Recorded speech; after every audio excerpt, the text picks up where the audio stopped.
एक बार ऐसा हुआ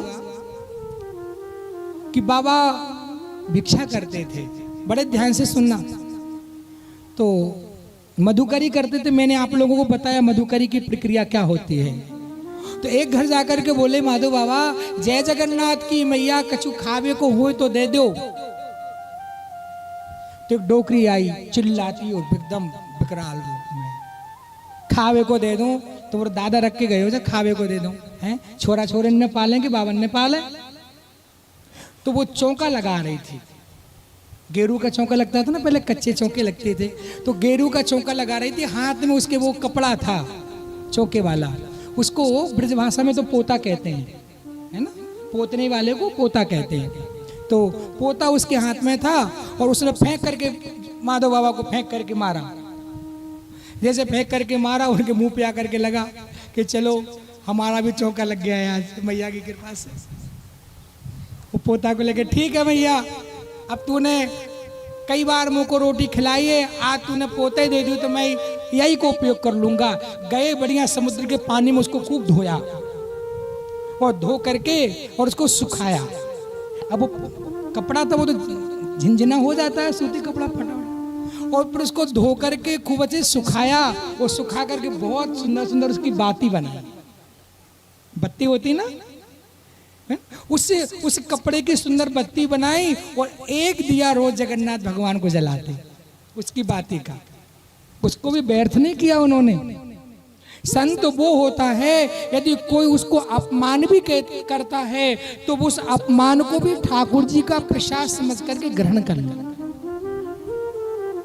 संत के अनेक अर्थ होते हैं, संत का एक अर्थ यह भी होता है जो सहनशीलता की पराकाष्ठा है। इतना सहन करता है, इतना सहन करता है, इतना सहन करता है कि नारायण भी थर्रा जाते हैं। संत किस काम का?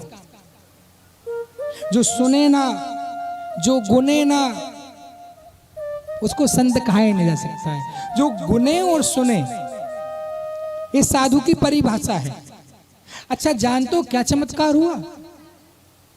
30 बत्ती बनाई माधवदास जी ने, और जब 30वीं बत्ती को जला रहे थे ना, तो जिस मैया ने वो पोता फेंक के मारा था ना, उसकी बंसबेल नहीं बढ़ रही थी, उसके घर में बाल बच्चे नहीं हो रहे थे। 1 महीने के बाद खबर आई कि बहू को गर्भ है। बहू को लेकर के अपने गुरु के पास में गई। गुरु बहुत बड़े ज्ञानी थे, उन्होंने ध्यान लगा के बताया ये वंश तुम्हारे प्रताप से नहीं बढ़ा है, ये वंश आज से 1 महीना पहले कोई जगन्नाथ भगवान के अत्यंत प्रेमी संत तुम्हारे द्वार पर आए थे और तुमने उनको भिक्षा में जो चीज दी थी उसी के पुण्य प्रताप से तुम्हारे घर में संतान की उत्पत्ति होगी। मैया ने कहा 1 महीना पहले तो माधव बाबा मेरे यहाँ पे आए थे और मैंने बड़ी खरी खोटी सुनाई। अब मैया ने हाथ में डंडा लिया और पूरी जगन्नाथपुरी की गली गली में घूमे। अरे कहीं माधवदास जी को देखा है, अरे कहीं माधव बाबा को देखा है, कहीं माधवदास जी को आपने देखा है? किसी ने कहा हाँ हाँ माधवदास जी वहाँ बैठे हुए हैं जगन्नाथ भगवान के द्वार की सीढ़ियों पर बैठ करके। तो किसी ने कहा वो तो अष्टपदी गान कर रहे हैं जगन्नाथ भगवान के द्वार पर बैठ के। मैया पहुंची और जाकर के बाबा के चरणों में धड़ाम से, बाबा मुँह को माफ करो, मैंने आपको बहुत अपमान कियो, खरी खोटी सुनाई है ना, पोछा लगावे को कपड़ा तुम्हारे मुंह पे दे मारे हो। बाबा ने कहा कुछ नहीं, मुझे पता था कि उस दिन तुम चिंता में थी, है ना, उस दिन तुम चिंता में थी कि क्या मैं पोते का बिना मुंह देखे मर जाऊंगी, ऐसा तुम कह रही थी। और उसी समय तुमने मुझे पोता फेंक के मारा, तो मैं कहा तूने मुझे पोता फेंक के मारा तो जल्दी तेरे घर में पोता ही होगा। ऐसे करके भगवान को चली गई। कैसे महान संत है माधवदास, इससे ज्यादा भगवान की भक्ति की और क्या व्याख्या हो सकती है ना?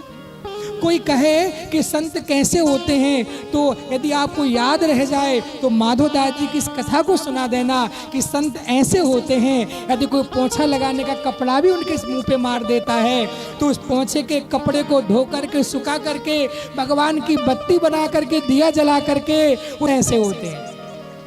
ये संतों का स्वभाव होता है।